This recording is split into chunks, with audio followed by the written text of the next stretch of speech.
The last major battle of the Civil War, although there would be a fight at Nashville 2 weeks later, ultimately that is almost a foregone conclusion after what happens here at Franklin. And those of you familiar with the story know that much of the battlefield was built upon and developed, and a lot of this story was forgotten. And what a shame that was, because this is not just the last great battle of the war, but the last great campaign. And it really was very important. I've said for many years, to understand how the Civil War ended is really to come through Middle Tennessee, and specifically Franklin. Because a war like this doesn't just end suddenly. You have to go through these last very dark chapters, and Franklin happens to be that place. So why does this happen? Why is there a campaign through Middle Tennessee in late 1864? The reason is the Southern Army is attempting to retake or recapture Nashville.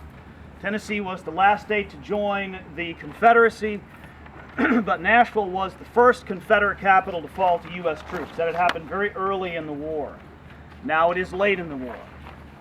And to give everyone some context about the time frame, this happens in the aftermath of the fall of Atlanta. I think almost everyone has heard of William Sherman. Sherman captures Atlanta in early September 1864, and he begins planning his next move. And we know that is his march to the sea. So Sherman is beginning to craft that plan. The Confederate commander at this stage of the war, the Western Confederate Army, is John Bell Hood. John Bell Hood has lost Atlanta. He took command of the Southern Army in July. He was tasked with a very difficult job trying to hold that city. He was unsuccessful. After losing Atlanta, Hood decides that he's going to try and invade Tennessee. Now, in hindsight, many people would say this is a desperate gamble and he had no chance. I don't think the evidence has ever supported that. Hood's movement into Tennessee was, in my opinion, the best of several bad options. He could have chased Sherman around Georgia. He doesn't feel that's going to accomplish anything, and so he decides to make this move. Nashville, at the time he began to move while controlled by the U.S. Army, was only manned by about 8,000 troops. It's a post, so there are garrison troops there. River, railroads. It's a supply and logistical hub for the Northern War effort, but it is not heavily defended by troops. Hood brought over 30,000 men into Tennessee, 28,000 infantry and 5,000 cavalry. To contest his movement as he meanders out of Georgia, across North Alabama, crosses the Tennessee River, and begins moving north, to contest this movement, Sherman shipped about 25,000 troops back here. The 4th and the 23rd Corps. They are elements of the Army of the Ohio and the Army of the Cumberland. They were put under the field command of John Schofield. Schofield, who knew Hood, they had gone to school together at West Point, really initially has one objective. His objective is to slow Hood down. Schofield was posted about 60 miles due south of here near Pulaski, Tennessee. His job, slow Hood down, stall his advance. Reinforcements are being put together in Nashville. George Henry Thomas, one of the most able of Federal commanders, had been sent back there by Sherman to begin putting together a defense of overall Middle Tennessee. So he is cobbling together what he can. He is waiting for a significant number of troops to get to him from Missouri, but this is going to take time. So Schofield is posted out in the field to hold Hood back. This is a game of time. Hood knows he does not have a lot of time. Neither does the Confederacy. And that is important to remember as we go through what we are going to talk about, as we get into discussing Spring Hill, especially, and then Franklin. Time is not on the Confederacy side. Playing defensive warfare is not going to achieve much of anything. Now I'm going to throw this out. Some of you have probably heard this or that about Hood. If you've been around me, you've probably heard something else. There would be those who said that Hood was too aggressive. He often attacked. Well, and some would say he should have followed the strategy, for example, of a Joseph Johnston. I've never understood this theory because, as far as I can figure, Joseph Johnston never accomplished much of anything. In fact, he was really sort of George McClellan in a gray uniform. He liked to have an army, but he never really liked to use it. And this was a pattern that he exhibited again and again. Joseph Johnston was nothing like Robert E. Lee. And Robert E. Lee, if nothing else, was extremely aggressive. And where had John Bell Hood come from, and who had he been influenced by? He had come from Lee's army. And he had been greatly influenced by Lee and by Stonewall Jackson, who never saw an opportunity pass by where they didn't get after the enemy, because they knew the time was never on the Confederacy side. And so in late 1864, with the Confederacy falling apart and being consumed in many ways, Hood feels that an offensive movement is necessary after having lost all this terrain, after lost all this ground. Now they've lost Atlanta. At least to move into Tennessee and to move north toward Nashville would instill some sense of confidence in the army. And in the initial days and weeks of the campaign, there is this. He moves into Tennessee, and frankly, if you've ever driven across North Alabama and up into like Wayne County, southern Lawrence County, it's not terribly attractive compared to Middle Tennessee. And as the troops begin to get into Middle Tennessee, as they start moving up toward Mount Pleasant, the terrain changes. And it is this beautiful area that's been largely untouched by the war. And they've got the Yankees on the run, because Schofield has now evacuated Pulaski, and he is moving toward Columbia. He moves his army through Linville, right up U.S. Highway 31. He barely gets to Columbia ahead of the Southern troops. Nathan Bedford Forrest commands the cavalry. He nearly gets to Columbia first, but the fact is the Federal Army got there. And they began to establish a position on the south side of the Duck River. Now I want you to keep this in mind as we head further into the tour. For some time, John Schofield is positioned south of the Duck River, because that's where Columbia was at the time. There was no Columbia north of the Duck River in 1864. So he is positioned south of the river with his back to the river. If John Bell Hood was so ridiculously aggressive as he was portrayed by many people for many years, and some still hold on to that old myth, he should have attacked Schofield right there. But he didn't, because his intent all along was to try and flank Schofield. What he wants to do is to get around behind him, not to just outrace him to Nashville. That's the objective. That's his objective. But he has to try and eliminate Schofield, because if he can crush part of Schofield's army, or maybe most of it, he has a chance to run up, invest Nashville, and it's all a desperate gamble at this stage for the Confederacy.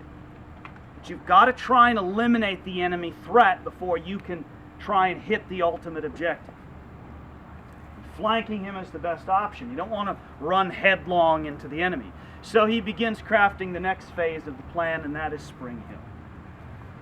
And if you have read anything about Spring Hill, much of what Spring Hill boils down to is what did not happen on the Confederate side and what did happen on the Federal or U.S. side. John Bell Hood left about a third of his army in Columbia, took 2/3 of it, swung it around on the east. His intent was to block the Columbia Pike, Highway 31 right up here, runs all the way through Middle Tennessee, today as it did then. His intent blocked that road. That's Schofield's main avenue of retreat. His intent was to block it near Spring Hill, which is midway between here and Columbia. It is a sound plan. It really is. It's very much like Chancellorsville on paper or the Battle of Atlanta. But what's on paper has to be put into actual effect on the field. And there's a huge difference between a plan and reality. So he swings 2/3 of his army around. Believe me, we could talk until dinner time just about Spring Hill, but we don't have that much time. John Bell Hood at one point was nearly 10 miles behind John Schofield before Schofield really accurately figured out what was truly going on. You see, the army, the Southern Army, as I mentioned, had been split, so what was facing Schofield and Columbia was the diversion, and it worked. 2 of the 3 rebel corps had slipped around and were just about to block the road near Spring Hill when they ran into some enemy resistance. A single division, commanded by George Wagner, don't forget that name, it'll be important later, Wagner had gotten into Spring Hill because Schofield thought maybe Hood was trying to flank him, maybe. The Southern troops ran into Wagner, who dislodges the entire movement toward Columbia Pike. And the long and short of it is, once they ran into Wagner and the offensive movement toward the road stopped, it never got back on track. This all happens around 3:45, 4 o'clock. The sun sets around 4:30 that time of the year. By the way, we're in what I like to call fake time. We call it daylight savings time because we're really an hour ahead of what is normal time. So here in a few weeks we'll go back to real time, which is what 1864 was. So it gets dark early. By 5 it's dark. The Confederates never seemed to quite figure out what they'd ever even run into. The job done by the cavalry on the southern side at Spring Hill is abysmal. The cavalry's job as eyes and ears of the army is to tell the army what the enemy is up to. I can't tell you what was afflicting Nathan Bedford Forrest that night, but he certainly was not passing any information along to the army commander about what the enemy was up to, and frankly neither were the corps commanders, Frank Cheatham and A.P. Stewart, doing a very good job, but ultimately the army commander is the man who's responsible. And so I would say between John Bell Hood and his chief subordinates, they let a great opportunity slip away. John Schofield around 3:30 or 4 in the afternoon began to hear this rumble to the north, the sound of battle, and he began to realize, yep, this is a diversion. My God, they're behind us. So he begins a hurried evacuation, not knowing what he's going to find when he gets to Spring Hill, and the head of his column, he riding at the head of it, begins to arrive around 5-ish. Well, what they find is a road that's wide open. It's not blocked. And as the twilight turns to darkness, as they're moving north along this road and they looked off to the east, they could see campfires, flickering lights as far as the eye could see. The Southern Army had settled into bivouac. No campfires on the west side. All of the Southern troops are on the east side of the road. So Schofield moved the 1st Division right past them into Spring Hill. 1st Division starts moving up toward Thompson Station to make sure the crossroads there, right where the Baptist church is today, to make sure that's clear. So the 1st Division gets through, let's run the 2nd one up. They slip past. Then the 3rd Division. Then the 4th Division. All night long, the U.S. Army marches right up this road.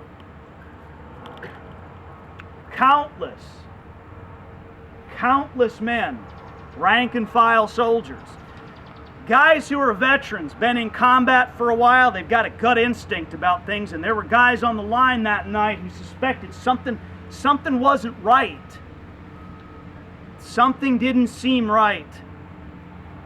There was a staff officer at Hiram Granberry's brigade, part of Pat Claiborne's division, who at one point said, damned if I'm not going to find out what's going on. Went out to the road, never came back. Guys in the 23rd Michigan just gobbled them up, wandered right into the road, right into a whole column of guys wearing blue. Little alarm bells like that all along, all night. But the high command is paralyzed. Not just the top, all of them. You couldn't have written a script. I've said many times, part of it's almost like dark comedy in Spring Hill on the southern side, except it's not really funny, because ultimately it spills out here. What didn't happen there would be the genesis of what plays out here the very next day. Over the course of about 6 or 7 hours, about 20,000 U.S. troops marched right past 2/3 of the Southern Army. At around 5 a.m., George Wagner's division, which had been the first into Spring Hill around 11 a.m., they pull out at 5 a.m. just before sunrise, and they form the back of the column. Now you got 25,000 federal troops on the road. That column is about 6 miles long. So it stretches from Spring Hill to Thompson Station, and then from Thompson Station to Franklin. When the Federal Army starts arriving here around 4:30 a.m., the back end of the column is just getting to Thompson Station. There's a wagon train that's 800 long, stretched all through that column. They're escorting the wagons. You got about 6,000 or 7,000 horses and mules, 60 pieces of artillery. And they have just pulled off, in my opinion, one of the greatest escapes that the Civil War has ever known. How far away was the Southern troops? Couldn't they hear this? Good question. How far away were the Southern troops? Most of them 200 to 400 yards. Yes, they could hear them. The rank and file knew something, that many of them, they knew something wasn't right, but nobody really knew what was going on. Where was Hood? At his headquarters, as How were far away? about 1.5 miles, which is where Hood should have been. That's where Army Commander's headquarters would be. Well, what about the story that he was either on drugs or drunk? Here's an old myth. Glad you brought it up. Now this is great. Now here's the kind of question we love. John Bell Hood on drugs or drunk? Both. Years ago, both. Bruce knows me, so he's being a wiseacre back here. There is no evidence of it at all. Not a shred of it. Of either. In fact, Hood wasn't known to be a drinker at all. The laudanum stories came up in the 20th century. John Bell Hood had been badly wounded twice. His arm injury had recovered after Gettysburg, but he had a leg amputated.